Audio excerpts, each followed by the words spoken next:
Bienvenidos a todos a esta Escuela de Filosofía. Como ha dicho José, hoy empezamos un nuevo periodo de actividades dentro de esta escuela y precisamente estamos en octubre, principio de octubre. Coincide con la fecha en que murió el fundador de Nueva Acrópolis, a principios de octubre, y por eso siempre en estas fechas hacemos una conferencia que es un poco un homenaje a su vida, a sus enseñanzas. Y solemos traer alguna cosa para compartir con vosotros. Esta vez hemos traído una conferencia que se llama El ser humano frente al misterio de la vida y de la muerte, que está recogida en este tomo de conferencias publicadas, y que lo que yo voy a hacer pues, es un poco compartir con vosotros algunas de las ideas que aparecen en esta conferencia, junto con otras anécdotas y algunas cosas que nos va a contar en otras, ¿eh? Entonces voy a sacar de esta fundamentalmente, pero también algunas ideas de otras, ¿no? Tema que nos convoca, y estáis en una escuela de filosofía, y a él le gustaba mucho decir que una escuela de filosofía es un lugar de filosofía aplicada, no tanto de una filosofía muy intelectual, de datos, de conocimientos, sino más bien algo que podamos llevarnos a nuestra vida cotidiana, que nos sirva a todos para trabajar en el día a día, en nuestro mundo cotidiano. En realidad estamos en una escuela de filosofía que se llama a la manera clásica, ¿Y por qué decimos que es a la manera clásica? Queremos decir que se trata de un periodo histórico, que nos referimos solo a un tipo de filosofía que se dio en la época clásica. No, en realidad los clásicos se llaman así, los clásicos en la literatura, los clásicos en la música, porque son temas, autores que no han pasado de moda, que han tenido la característica de que pueden pervivir, que pueden perdurar en distintos momentos históricos. Y eso lo que implica es que han tocado algo del ser humano que es atemporal, han tocado a algo que no vive en cada momento histórico, sino a algo que es común, universal a todos los seres humanos.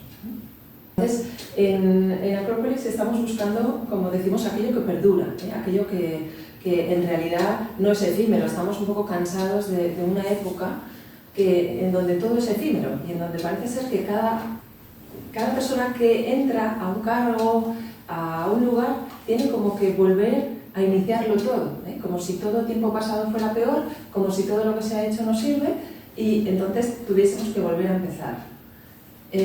Para nosotros en realidad se trataría más bien de continuar, de continuar allá donde otros lo han dejado, de manera que podamos seguir construyendo, porque si no estamos siempre como volviendo al inicio.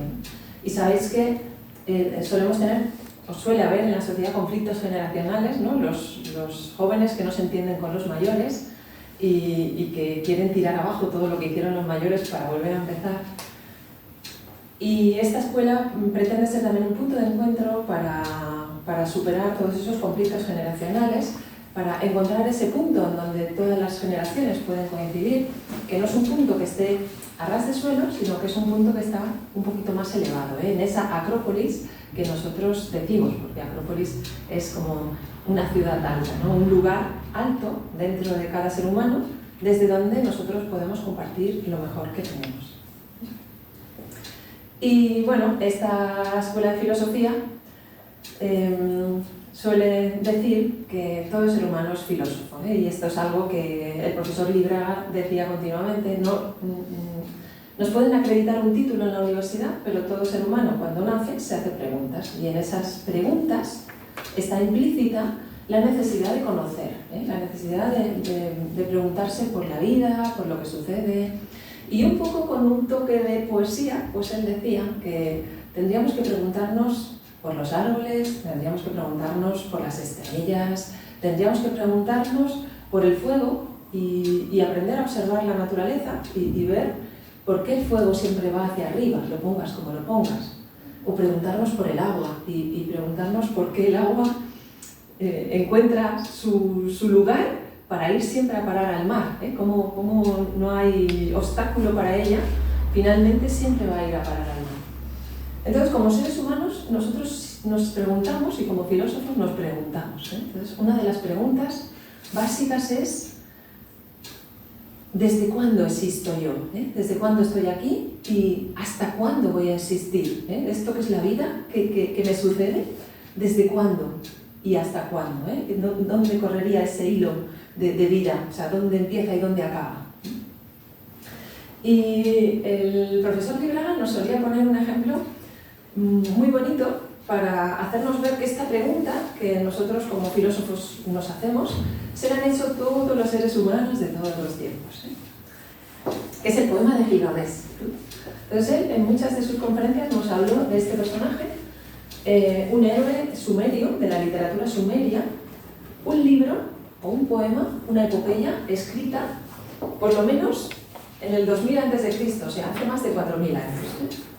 Entonces, esta epopeya, este poema, que es un poco algo parecido a lo que va a suceder con Heracles, es también un héroe de esa civilización, pues Gilgamesh va a ser un personaje, un héroe, un rey de una ciudad que va a ser muy violento, extrovertido, con mucha energía, y entonces los dioses le van a traer por así decirlo, una contraparte, un contrincante, que va a caer del cielo en la figura de un enemigo, y ellos dos van a pelear. Pero precisamente en ese combate se van a dar cuenta de que son muy iguales y se van a hacer amigos. De forma que Gilgamesh y Enkidu van a ir juntos a recorrer aventuras, a matar monstruos, hasta que finalmente la diosa Ishtar se va a enfadar con Gilgamesh y va a matar a Enkidu. Entonces Enkidu empieza a sentirse enfermo y pasa una agonía de 6 días hasta que al final muere. Claro, cuando Enkidu muere, Gilgamesh entra en crisis, porque de repente aparece ante él la muerte y no sabe cómo enfrentarla. Entonces cuentan que está mucho tiempo desorientado, está abatido, y entonces se entera de que en algún lugar existe un ser al que los dioses le otorgaron la inmortalidad. Y entonces decide llegar hasta allí para hablar con este sabio, porque él quiere, primero, recuperar la vida de Enkidu, y por otro lado también quiere no morir él. También se pregunta en este momento de crisis, ¿y yo también me va a pasar lo mismo? ¿Yo también moriré? Entonces va y tiene que pasar múltiples aventuras, múltiples pruebas, hasta que al final llega a donde está este sabio, que se llama Utnapishtim. Y cuando está delante de este sabio le dice, mira, he venido porque quiero ser inmortal, como tú, como a ti los dioses te han hecho inmortal, yo también quiero ser inmortal. Y entonces Utnapishtim le va a decir, bueno, claro, pero tendrás que ganártelo. Le dice, lo primero que vamos a hacer es ver si puedes aguantar varias noches sin dormir. Yo le dice, uy, claro, eso es muy fácil. Y entonces se sienta e inmediatamente se queda dormido. Y entonces la mujer de Utnapishtim dice, uy, cuando le despiertes dirá, no me quedé dormido, acabo de dormirme ahora, pero yo no me había quedado dormido. ¿Cómo probamos que se quedó dormido? Y entonces la mujer de Utnapishtim decide hornear un pan por cada día que está dormido. Y así, tras 7 días, Gilgamesh se despierta, y cuando la mujer le enseña los panes en distintos estados de degradación, pues él se da cuenta de que efectivamente ha estado 7 días durmiendo y que no ha pasado la prueba. Ante lo cual, pues llora abatido, pero la mujer de Utnapishtim se apiada un poco de él, de haber hecho este largo viaje y de toda su dolor, y entonces le dice que puede ir al fondo de un lago porque allí hay una planta que, aunque no da la inmortalidad, sí que te da la juventud eterna. De manera que él, como un premio de consolación, se va al lago y bucea hasta abajo y encuentra la planta y saca la planta, pero decide que la va a probar en uno de los ancianos de su ciudad para ver si funciona. Y si funciona, luego ya la probará él. Y entonces la deja ahí en el lago, al lado, en la orilla del lago, y cuando está descuidado, una serpiente viene y se la come. Y entonces inmediatamente la serpiente cambia de muda, se renueva, queriendo decir que ha vuelto a tener juventud. Y de vuelta Gilgamesh, desolado, pues piensa que ha perdido otra segunda oportunidad. Y el poema acaba con Gilgamesh volviendo a casa. Y vuelve a casa, y cuando Gilgamesh empieza el poema igual o sea, empieza y termina de la misma manera. Gilgamesh contemplando los muros de su ciudad. Y dice, he aquí mi ciudad. Qué bonita es la ciudad de Uruk. Pero la diferencia es todo el viaje que ha pasado desde el principio hasta el final, cuando él ha conocido la muerte, ha tenido que preguntarse por la muerte, ha buscado la inmortalidad, ha trabajado muchísimo, y esa imagen del final no es la misma que la del principio. Él no es el mismo, por todo lo que ha aprendido de la vida. Bueno, y os quería leer un trocito para que veáis cuánta poesía, qué candidez que tiene este libro. Dice, le pregunta a Unapistín, ¿por qué tus mejillas están tan demacradas y tus rasgos tan alterados? ¿Por qué tu rostro está helado y quemado a la vez por el sol del desierto? ¿Por qué hay tanto dolor en tu corazón? ¿Por qué estás agotado y a punto de desmoronarte como si hubieras hecho un largo y penoso viaje? Y dijo Gilgamesh, ¿cómo no habrían de estar mis mejillas demacradas? ¿Cómo no habría de estar mi rostro alterado, helado y quemado por el sol del desierto? ¿Cómo no habría de estar mi corazón lleno de dolor? ¿Cómo no habría de estar agotado y a punto de desmoronarme? A mi amigo, mi hermano, a quien tanto amaba, que me acompañaba frente a cualquier peligro, a Enkidu, mi hermano, a quien tanto amaba, que me acompañaba frente a cualquier peligro, el sino de todos los hombres lo ha derribado. Durante 6 días no permití que lo sepultasen, pues pensaba, si mi dolor es suficientemente violento, quizás regrese a la vida. Durante 6 días y 7 noches lo lloré, hasta que un gusano salió de su nariz. Entonces me asusté, se apoderó de mí el miedo a la muerte y salí a vagar por el monte. No puedo soportar lo que le ocurrió a mi amigo, no puedo soportar lo que le ocurrió a Enkidu, así que vago por el monte sumido en mi dolor. ¿Cómo puede hallar descanso mi mente? Mi amado amigo se ha convertido en arcilla, mi amado Enkidu se ha convertido en arcilla. ¿Y no me ocurrirá como a él? ¿Que me tumbaré en el polvo y no me volveré a levantar? Entonces es un poco como este poema, ¿no?, nos está poniendo frente a algo que es propio de todos los seres humanos independientemente de su contexto histórico, de su lugar. Es una pregunta fundamental que nos va a venir en algún momento de nuestra vida, en muchos momentos de nuestra vida. Hemos puesto como título entonces el hombre frente al misterio, o el ser humano frente al misterio de la vida y de la muerte, y desde un punto de vista filosófico la vida y la muerte no tendrían una realidad separada, serían una dualidad, ¿no?, filosóficamente hablando, igual que encontramos el día y la noche. Siempre que sale el sol nosotros sabemos que, bueno, anochecerá, pero tras esa noche el sol volverá a salir. Y los antiguos egipcios lo representaban muy gráficamente diciendo que el sol salía y viajaba por la bóveda celeste en una barca y luego era engullido por la diosa Nut y por la noche viajaba en la misma barca por las entrañas de Nut hasta que otra vez volvía a aparecer. Entonces era el darse cuenta de que como que hay un ciclo en la vida y que detrás de la vida viene la noche, detrás de la noche viene el día.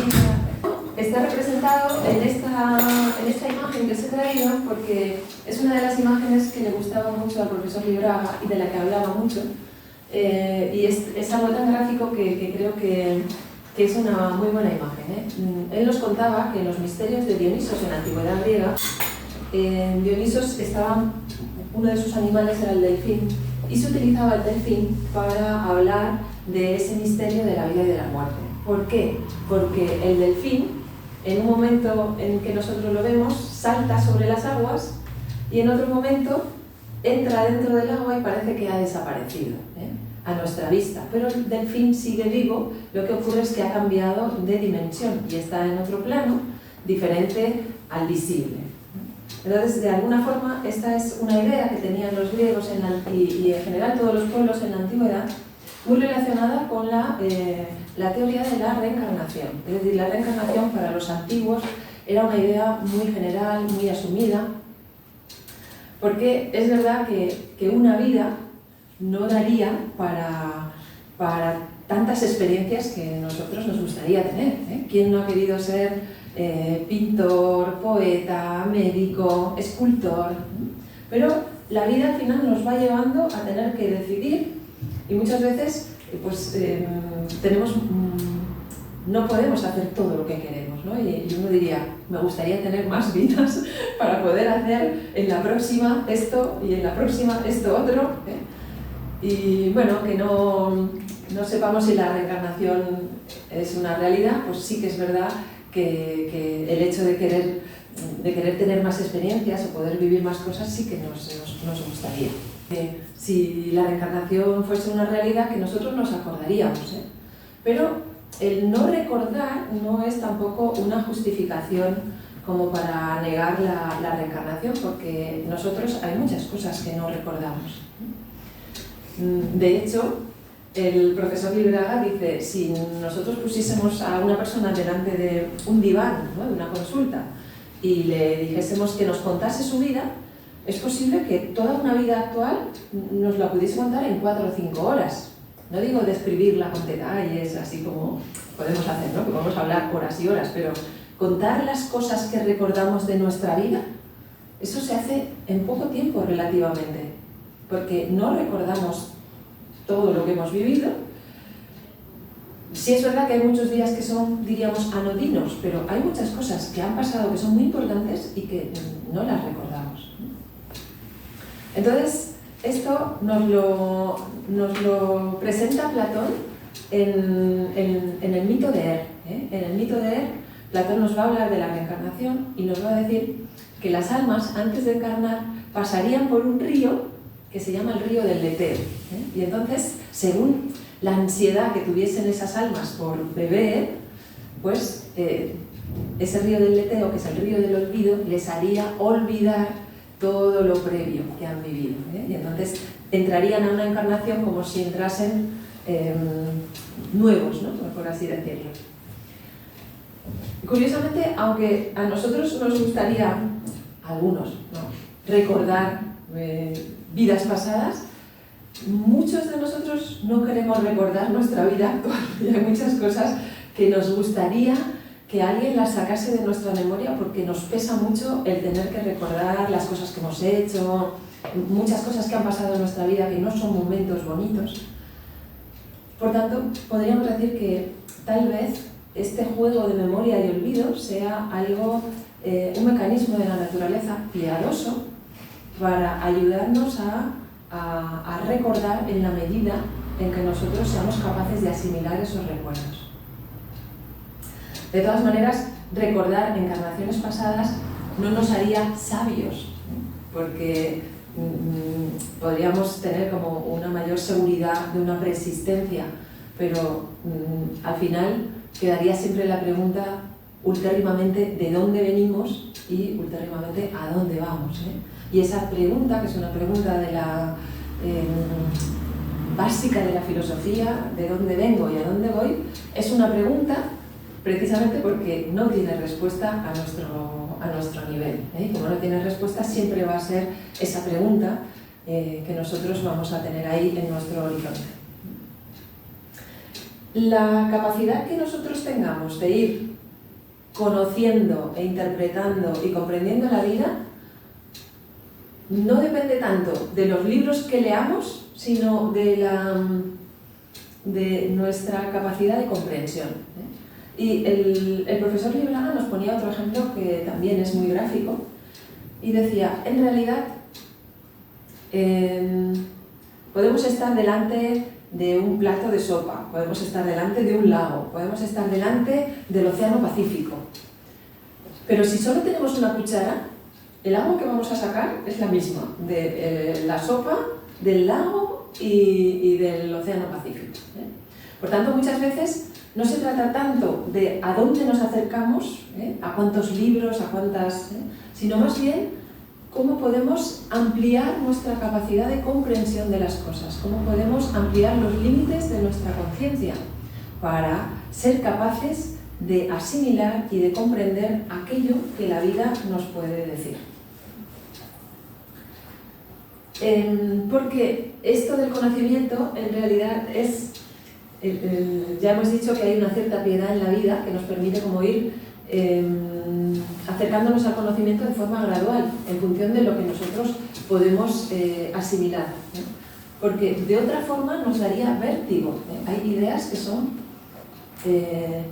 muy poderosas y que nos da miedo enfrentarlas directamente. Una de esas ideas poderosas que nos da mucho miedo es la muerte, ¿eh? Porque es una idea que si no la hemos trabajado, pues nos resulta dura, ¿eh? Entonces, el tema de la conciencia implica que para que las cosas no nos den vértigo, nos tenemos que ir acercando progresivamente, de manera a peldaños, o sea, a escaloncitos, progresivamente, para que podamos asimilarlas. Digamos, ¿cómo podemos vencer el miedo a la muerte? Que es tal vez, dentro de esta pregunta que nosotros nos hacemos, ¿qué es la vida y qué es la muerte? Tal vez es una emoción que viene asociada a esa pregunta, ¿eh? Tal vez respecto a la vida no nos genera una inquietud, pero respecto a la muerte sí que viene asociada con algunas emociones inquietantes, por así decirlo, ¿no? ¿Y por qué tenemos ese miedo a la muerte y cómo podríamos vencer ese miedo a la muerte? Bueno, pues el profesor Líbraga nos va a decir que parte de ese miedo a la muerte surge de la identificación que tenemos con nuestro cuerpo. Y vuelve a hablarnos de Platón, porque Platón decía que el ser humano que se identifica con una silla vive tanto como vive esa silla. Es decir, que sí, aquello con lo que nosotros estamos apegados, que sentimos que si se rompe se nos va la vida, evidentemente, pues ahí es una muerte para nosotros, ¿no? Que nos identificamos mucho con nuestro cuerpo físico a tal punto que a veces no nos damos ni cuenta, ¿eh? Y entonces decimos, se me ha roto una uña. Y uno dice, pero bueno, pero si tú no tienes uñas, se le ha roto a tu cuerpo. O incluso nos identificamos tanto con las posesiones materiales que decimos, se me ha roto el retrovisor. Pero claro, nosotros no tenemos retrovisor, es el coche que tiene un retrovisor. Pero hacemos una identificación muy grande con todo lo material, como si todo lo material fuésemos nosotros. Platón va a decir que hay que cambiar el punto de conciencia y que para empezar a vencer a la muerte tendríamos que sentir que somos un alma, algo vivo que aquí hay dentro, que tiene un cuerpo, no que somos un cuerpo que tiene un alma, ¿eh? Es lo que solemos, los más dicen, bueno, sí, puede ser que tenga un alma, por ahí debe estar, ¿no? Pero habría otra forma otro punto de vista que sería el contrario. Soy un alma y tengo un cuerpo, y me ocupo de este cuerpo que me sirve para expresarme en la vida, pero esto es un cuerpo, no soy yo soy el alma, ¿eh? Entonces, esa forma de interpretar la vida nos haría también diluir algunos de esos miedos que nosotros tenemos. El Tíbet se hacía de manera un poquito más brusca, ¿eh? Es decir, que el profesor Líbraga también nos va a poner algunos ejemplos de ejercicios que se hacían en los templos, en los monasterios, para los discípulos, para darse cuenta rápidamente de cómo es esa identificación con nuestro cuerpo, que aunque pensemos que no la tenemos, ¿no? Y entonces contaba una anécdota de un maestro y un discípulo que se acerca al templo y que quiere ponerse al servicio de ese maestro, que ese maestro le enseñe, y entonces le dice que, bueno, que está a su disposición, que le honra mucho, que viene de muy lejos porque sabe que él es un gran maestro y que, bueno, que daría la vida por él y que haría lo que fuese para que él lo cogiese a su cargo y le enseñase todo lo que sabe. Y entonces el maestro muy tranquilamente lo coge del brazo y le dice, vale, muy bien, pues ven conmigo. Y entonces lo acerca hasta una tinaja de agua, a un tonel lleno de agua, y entonces coge la cabeza y se la mete dentro. Y claro, cuando se la mete dentro y el otro siente que se está ahogando, empieza a patalear, le pega, le maltrata, hasta que por fin sale, ¿no? a flote. Y entonces, claro, el maestro le dice, pero tú no decías que darías la vida, que me respetabas, que me quieres, o sea, que harías por mí, que vamos, porque yo te enseñara, tú harías lo que fuese. Pero, claro, en cuanto aparecen nuestros instintos más primarios y en cuanto aparece esa posibilidad de que el cuerpo sufra un daño, pues ahí se activan otros mecanismos que a veces no somos conscientes de que están presentes, ¿eh? Y entonces esta era como una forma muy directa de mostrar cómo estamos tan identificados y tan apegados a todos estos resortes y mecanismos del cuerpo. El profesor Libraga también decía que una vez un periodista le dijo: profesor, ¿usted cómo le gustaría morir? Y claro, él le dice: pero ¿a ti quién te ha dicho que a mí me gustaría morirme? Dice: no, hombre, no. A todo el mundo nos va a costar morir, ¿eh? Claro que sí que nos va a costar morir. Es un proceso que no es agradable o que no es voluntario. Pero de la misma manera que nos va a costar morir, muchas veces a los seres humanos nos cuesta vivir, ¿eh? Y hay momentos en donde cuando nuestra vida es muy oscura, cuando nos han ocurrido desgracias, cuando hemos sufrido la pérdida de algún familiar, cuando tenemos un golpe emocional, en donde a veces casi queremos tirar la toalla y decimos no vale la pena vivir, ¿no? Nos cuesta de la misma forma, o tenemos miedo también a la vida, igual que a veces podemos tener miedo a la muerte, ¿eh? Entonces es un binomio que tampoco está tan separado, ¿eh? Y que cuando nosotros cuanto más aprendemos a morir, más aprendemos a vivir, cuanto más aprendemos a vivir, también más vamos a aprender a morir. Y os he traído otra imagen que utiliza en esta conferencia el profesor Libraga, y es una pintura etrusca que aparece en un sitio arqueológico cerca de Paestum, en el sur de Italia, y que le llaman la tumba del nadador. Y entonces aquí se ve, es una pintura muy bonita, donde se ve un nadador que salta desde un trampolín a las aguas, y en una orilla y en otra orilla le espera un árbol de 7 ramas, ¿eh? Y el profesor Libraga la ponía también de nuevo como imagen gráfica de ese ser que se tiene que lanzar a las aguas del misterio, al océanos griego. El océanos es dentro de los misterios de Dionisos, ese delfín que aparece y que se sumerge en el agua, en las aguas de Tánatos, en las aguas oscuras del océano. Pues es esa misma imagen, ¿no? de cómo el ser humano en un momento tiene que lanzarse a las aguas de la muerte, ¿no? Tiene que dejar la vida, y no lo hace voluntariamente, sino que es como si una mano tirase de él, y la misma mano que lo empujó al escenario de la vida, ¿no? Y está uno aquí, pues pasado un tiempo hay otra mano que te coge para sacarte, ¿eh? Y claro, muchas veces este proceso es un proceso que nosotros no entendemos porque estamos, como decimos, muy apegados y muy identificados con nuestro cuerpo, con toda la parte material, y también muchas veces porque tenemos algo que tenemos que acabar, ¿no? Una madre, un padre, pues tiene unos hijos que tiene que darles una educación y que tiene que dejarlos bien colocados. Entonces es como, tengo una obra que acabar. Y hay muchos proyectos que a veces uno tiene que también se siente como implicado, y uno dice, bueno, es que no me quiero morir ahora porque tengo todo esto por terminar, ¿eh? Entonces hay muchas cosas en la vida que nos atan porque tenemos proyectos, porque tenemos cosas que hacer.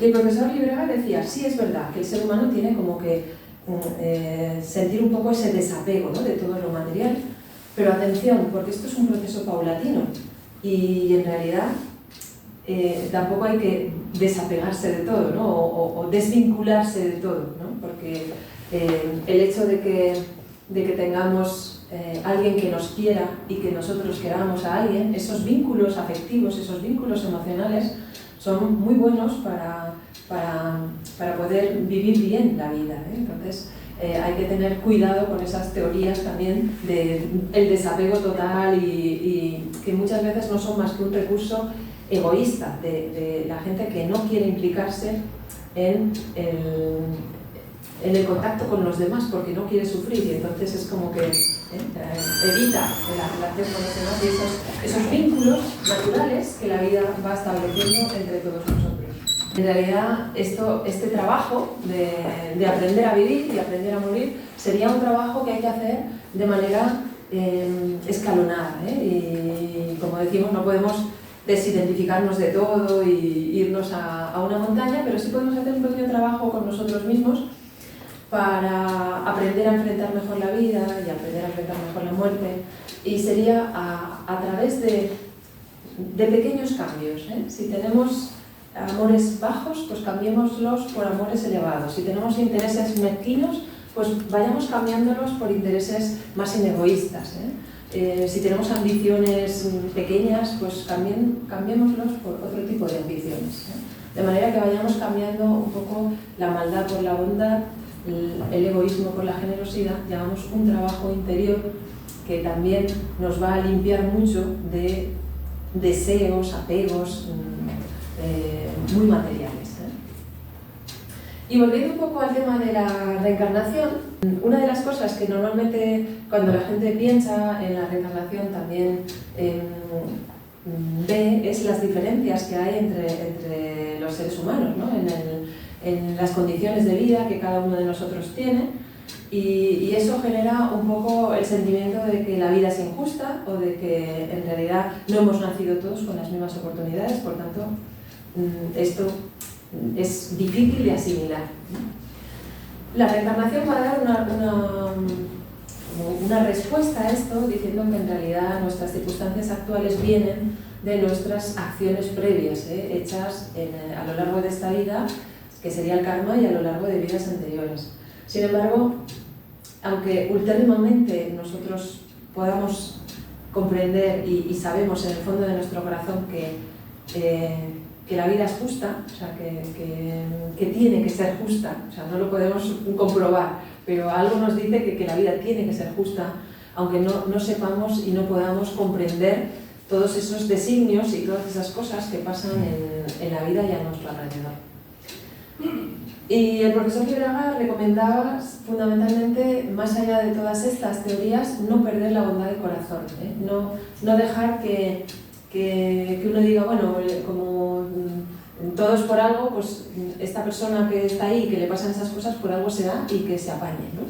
Sino que, bueno, la vida, decimos, es muy compleja, muy difícil de saber cómo llegamos hasta un punto, pero sí que hay algo que está en nuestra mano, y es que las situaciones en donde nosotros somos una parte de esa circunstancia y en todo lo que está en nuestra mano, es nuestro deber mejorarlas, no nos podemos como lavar las manos diciendo esto ya la vida se encargará, o hay mecanismos, o está todo pensado, ¿no? Sino que lo que no puede morir nunca en nuestro corazón es la bondad, y la necesidad de ayudar y resolver las circunstancias que están en nuestra mano.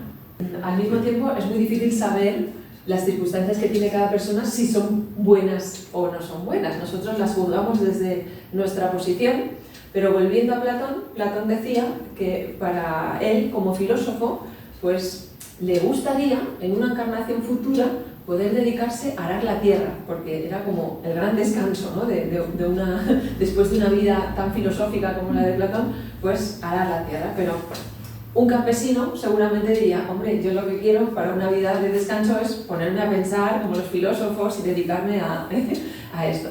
Entonces, según a quién mires, unos te van a decir una cosa y otros te van a decir otra. Y en general no solemos estar muy contentos con las circunstancias que nos han tocado. Siempre miramos a los de los demás pensando que han sido mejores que las nuestras, ¿no? Para perder el miedo a la muerte, para perder el miedo a la vida, para aprender a vivir, que tenemos que volver a observar la naturaleza, Hay como una sabiduría impregnada en la naturaleza que de tanto vivir en ciudades a veces hemos perdido, ¿no? Entonces, esta naturaleza en la que nosotros vivimos, pues es una naturaleza en donde los ciclos están muy claros, Se ve claramente que la vida es cíclica, ¿no? Habíamos dicho el día y la noche, también podemos ver las estaciones, sabemos que ahora estamos entrando en el otoño, pero hemos dejado atrás el verano y en breve volveremos a tener una primavera y un verano nuevamente. Y eso es algo que, aunque sea muy obvio, no reflexionamos suficientemente sobre ese hecho, que las cosas aparentemente pasan, pero que cuando esperas un poco vuelven a retornar, Hay un eterno retorno de todo en la naturaleza, y si hay ese eterno retorno, el ser humano no podría ser algo diferente. Fijaros que la ciencia ya ha acuñado una serie de leyes, ¿no? Y dice que la materia ni se crea ni se destruye, únicamente se transforma. Y dice lo mismo con la energía. La energía ni se crea ni se destruye, únicamente se transforma. Es decir, que todo este mundo que vemos, todo está en transformación, todos son cambios, pero esos cambios en realidad no hay nada que desaparezca, solo cambian, ¿eh? Y entonces esas leyes que nosotros tenemos tan bien registradas en todo el mundo de la ciencia, también aparecen en la naturaleza. Platón mismamente nos va a dar, en uno de sus diálogos, en el Fedón, nos va a dar una explicación lógica sobre la vida y sobre la muerte, ¿eh? Una especie como de axioma o silogismo lógico, porque él nos va a decir, sabéis que, bueno, hay una, normalmente decimos, ¿qué fue primero, el huevo o la gallina? Bueno, no lo sabemos, pero siempre hay un huevo y luego una gallina, y luego un huevo y luego una gallina, y luego un huevo y... Entonces, nosotros estamos acostumbrados a interpretar ese tipo de ciclos. Y ahondando en ese tipo de ciclos, Platón decía, ¿de dónde vienen los muertos? Lo dice en el Fedón como un argumento para hablar de la inmortalidad del alma, y va a decir, ¿de dónde vienen los muertos? Dice, obviamente, un cuerpo muerto viene de un cuerpo vivo. Dice, ¿y entonces de dónde vendrán los vivos? Entonces, Platón dice, los vivos solo pueden venir de los muertos, porque si los muertos vienen de los vivos vienen de los muertos, ¿eh? Entonces, es como en un universo lógico solo existe esa opción lógica racionalmente, ¿eh? Y entonces Platón lo resuelve fácilmente, dice, bueno, esto ya está. Esta idea del delfín que está sobre las aguas y parece que está vivo, y está dentro de las aguas y parece que ha muerto, pues es un poco la misma realidad que podemos tener nosotros, ¿eh? Nosotros ahora nos consideramos vivos porque estamos todos viéndonos, pero si en un momento apagásemos las luces y ninguno de nosotros nos viésemos, no por ello pensaríamos que hemos dejado de existir, tan solo es que ha cambiado el marco, la dimensión, la circunstancia. Entonces, muchas veces, tal vez podemos considerar la muerte como un cambio de estado y no como una aniquilación. El profesor Libraga habla de ir a la naturaleza, volver a la naturaleza, porque en la naturaleza hay tantos ciclos, tantos ejemplos de que toda la naturaleza está funcionando de una misma manera y que el ser humano tiene que funcionar de la misma porque es un ser que está inserto dentro de la naturaleza. Entonces esa comprensión de la vida y esa comprensión de la muerte viene un poco por nuestra convicción cuando vemos la naturaleza de cómo está articulada, ¿eh? Y el profesor Libraga en muchísimos ejemplos y en muchísimas conferencias nos hablaba de casos de la naturaleza. Yo tengo que decir que como bióloga que soy he aprendido tanto de la forma de observar la vida que él va destilando en todas estas conferencias, que lo que no me han dado muchas horas lectivas, teóricas sobre la vida. Porque él decía, hay una bondad infinita en la naturaleza, una piedad, una inteligencia que ha cuidado todos los aspectos. Porque es que cuando vemos los árboles, las hojas de los árboles, no sé si sabéis que tienen los estomas en la parte de abajo, para que así el polvo no los pueda ocluir y puedan respirar independientemente de las circunstancias que pueda haber atmosféricas. Y también nos decía, y a un camaleón le ha dado la capacidad de camuflarse para evitar a sus depredadores.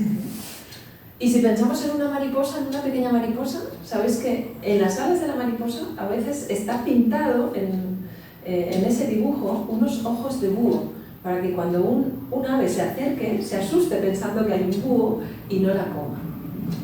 Entonces la naturaleza está plagada de muchos ejemplos, como por qué las aves tienen huesos huecos para poder volar mejor, para ser más aéreas, o cómo es que los peces de las profundidades han sido dotados de pigmentos fluorescentes para poder ver. O sea, todos los seres en la naturaleza tienen sus recursos, ningún ser ha quedado desprovisto de recursos para poder salir adelante. Y ese conocimiento de la naturaleza nos puede dar también seguridad de que todo está vivo, de que de alguna forma hay una inteligencia que ha cuidado todos los aspectos y que como va guiando a esa naturaleza, de manera que no es necesario sentir tanta tanta angustia existencial, porque si confiamos en la vida, en ese ritmo, en ese fluir que lleva la vida, y nos dejamos y nos sentimos parte de la naturaleza, seguro que la vida también ha contemplado estos mecanismos para el ser humano. Lo que proponemos es acercarnos a saber vivir, aprender a vivir y de la misma manera aprender a morir, como volvemos a repetir, como una única dualidad, como dos aspectos de una única cosa, la vida toda, que está articulada en distintas partes, pero que formaría un todo conjunto. En ese conocerse a uno mismo, que como sabéis es una máxima que nosotros tenemos puesta ahí en la pared, pero que es una máxima que aparecía en el templo de Apolo, en Delfos, y que la recogió Sócrates y la hizo un poco suya. Pero ese conócete a ti mismo, lo que quiere decir es conócete a ti mismo y domínate a ti mismo. Es decir, hay un trabajo con la voluntad para que toda esta parte carnal nos obedezca, nos vaya obedeciendo cada vez un poquito más a esos requerimientos que tiene el alma, el ser humano con mayúscula, para que respondamos a ese proyecto que en realidad somos. Nuestro interés fundamental es conseguir, como decimos, escalarnos a nosotros mismos y ir subiendo a las cimas de lo que nosotros como seres humanos podemos hacer, que como habíamos dicho es el objetivo de esta escuela, que se llama Nueva Acrópolis por eso, porque buscamos el acceder a esa acrópolis interior, a ese lugar alto que todo ser humano tiene y desde donde es muchísimo más fácil la comunicación. Y bueno, nos gustaría que en el futuro, allá cuando pase la historia, se nos pudiese reconocer como se reconocía a los pitagóricos. No sé si sabéis que a los pitagóricos se les reconocía de lejos y la gente decía, ahí va un pitagórico, por su forma de ser, por su forma de comportarse, por esa especie de sabiduría, de sapiencia que tenían sobre la vida, por su como calma a la hora de enfrentar todas las circunstancias, por su valía moral. Entonces nosotros aspiramos a que en un futuro la vida y la sociedad diga, ahí va un acropolitano, ¿no? Entendiendo por acropolitano a alguien que realmente está trabajando sobre sí mismo, que aporta a la sociedad, que está cuidando esta sociedad en la que vive y que está luchando por un mundo que sea nuevo y que sea mejor. Y para terminar me gustaría contaros otra pequeña historia que le gustaba mucho al profesor Libraga y que es sobre el Quijote. El profesor Libraga muchas de sus conferencias las acababa con alguna escena del Quijote. Y me gustaría acabar con una escena muy famosa, que es la escena en donde el Quijote va a luchar contra los molinos de viento. Entonces ve allí en el horizonte unos molinos que él cree que es un gigante, Fierabrás, y entonces coge su caballo, coge su lanza y va corriendo hacia esos gigantes y los arremete con la lanza y cae al suelo, ¿no? Y cuando cae al suelo viene corriendo Sancho, viene en su burro y se le acerca y le dice, pero señor, ¿no le dije que eso eran molinos de viento? Y el Quijote le dice, oh Sancho, ¿cómo se ve que no has sido iniciado en los misterios de la caballería? Porque si no sabrías que hay gigantes que al arremeterlos se convierten en molinos de viento. Entonces muchos de nuestros miedos son esos gigantes que tan solo necesitan de nosotros que nos atrevamos a arremeterlos, y cuando los arremetemos entonces adquieren su verdadera dimensión. Entonces os invito a tener la osadía, la locura del Quijote y a vivir la vida así, con un poquito de arrojo, de desenfado y a por todas. Gracias.